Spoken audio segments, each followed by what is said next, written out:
what we'll do now is we'll move on, continuing with knee waza for the next 10 minutes or so.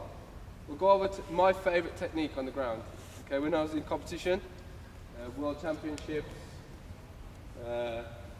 European medals, Paris, Grand Slam, all of these events, at least 1 fight, 2 fights with this technique on the ground. I had a shoulder injury, returned to competition. My timing was a little off. I think I won 4 out of my 5 fights in my returning match with this groundwork technique. So easy when it's done well. So this is the position we're looking for.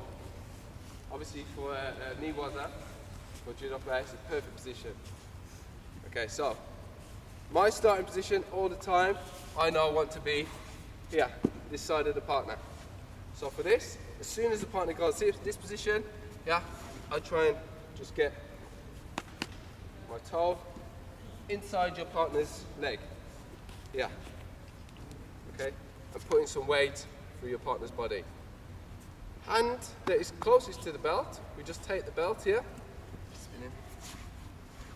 Yeah. So easiest to think, we just step in, yeah. Hand nearest the belt, take the belt.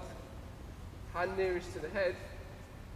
I always used to go for a strangle, to pretend, make the partner think, strangle, and they will close up. Okay? Yeah, and start thinking about the neck, then forget about everything else. Yeah? Yeah. Even without a grip, pull up only slightly. If we pull up too much, your partner will escape this arm, and it's impossible. So small pull up to here. Okay, once we're in this position, we lock down. We lock down. Yeah.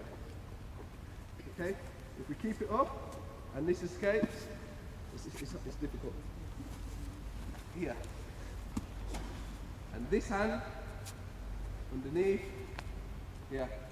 And down. Lock. Okay, so the first part of the technique, we just want to get the partner chest to chest. That's the important part. If the partner ends up down here, it makes it too hard to turn. If your partner ends up to the side, so we go in and we end up here, okay, it's impossible. So it's important, leg in, here, and we push this hip through, we lift, push the hip through, like this. Yeah, and we go chest to chest. Now if your partner kneels up, you see my legs? The same both sides. 1, 2. Okay? That's important because we have complete control of the partner. Yeah, and here. And when it's tight, like this, okay, it's impossible for the partner to escape. Yeah? We don't need to lift the partner. All we do,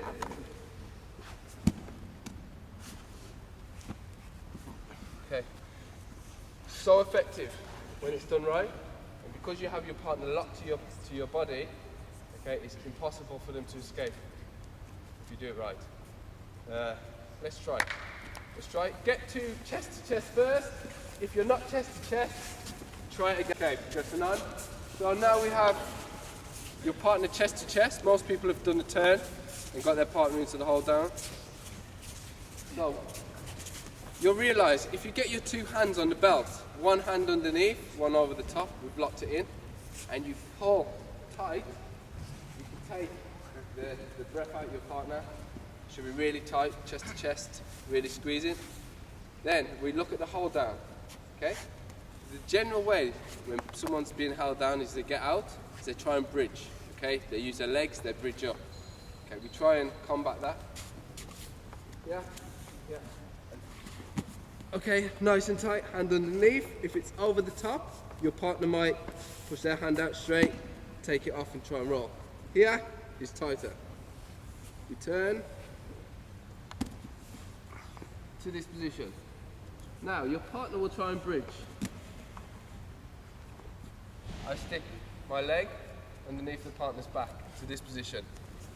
Yeah, doesn't need to go all the way underneath, just to your how you can do, how it's comfortable for you.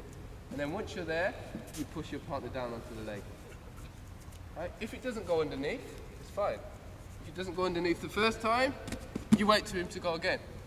Once it's there, yeah, you keep pushing it further and further, and you keep pushing your partner on and on and on, so your leg is further under his back.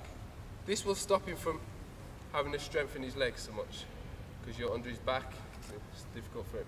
You close him onto it, okay? So for the next few minutes, we play with the partner, he tries to escape, you get your knee underneath, then, if you don't get it, okay, you go again. Okay, and let your partner try, make sure you close them down. One more time, yeah.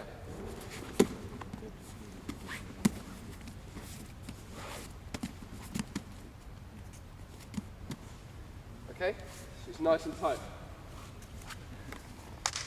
For me, this one, in the world quarterfinal, me and the Japanese boy, if I won this fight, there's a good chance I would win the world medal. So, as soon as this position, the knee went underneath, I kept driving and squeezing, but for me it was hold down. There's no chance for him to get out, because it's so tight. Okay?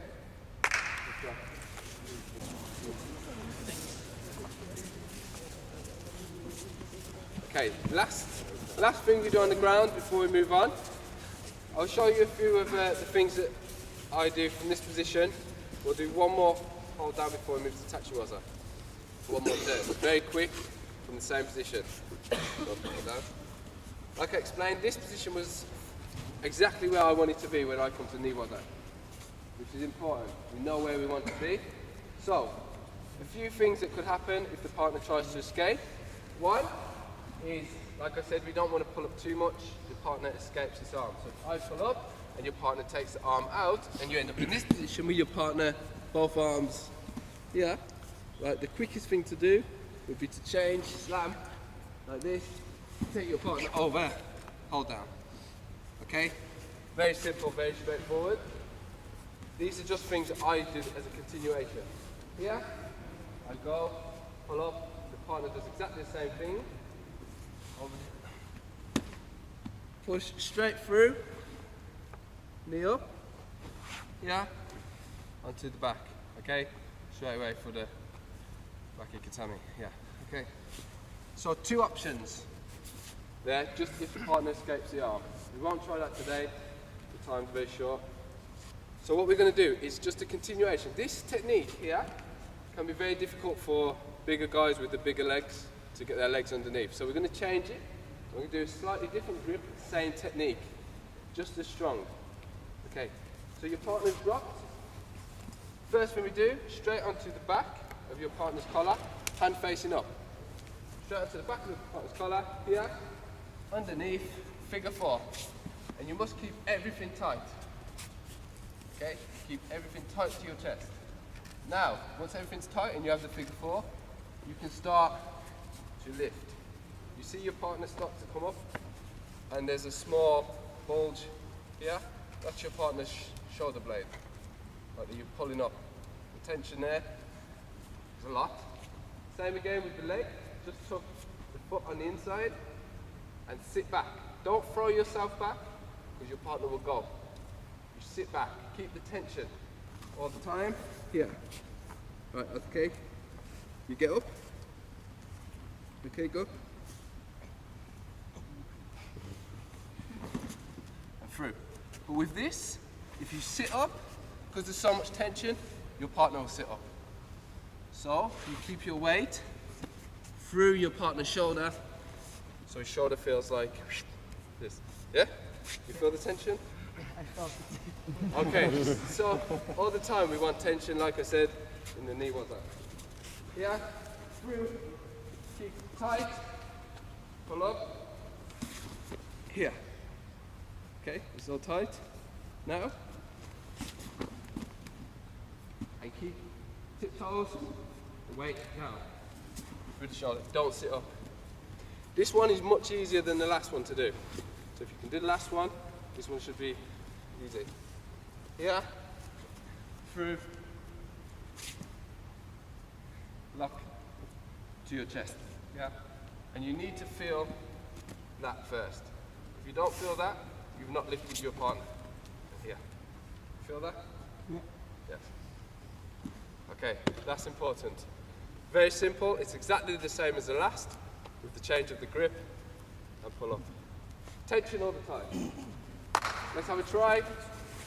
Last thing before touchy waza.